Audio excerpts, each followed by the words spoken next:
shanee fi gochaa TPLF gochaa shan raayyaa ittisa biyyaa irratti goote hanga kamittuu ni balaaleffannaa. Warra ala ta'anii nurratti odeessan warra nu miidhuu barbaadu warra juntaa kana bira dhaabatanii jara wajjin nu miidhuu barbaadan kun akkuma jara warra wayyaanee kanatti lakkoofne jaras.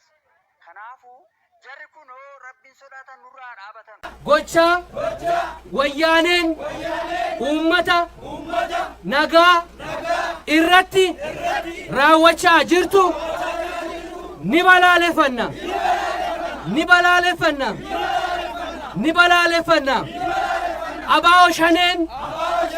Abaa'oo shaneen diina uummata Oromooti. Abaa'oo shaneen uummata Oromoo bakka hin bu'u.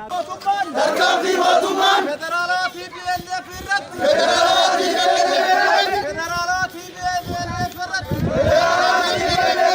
fudhataa jiru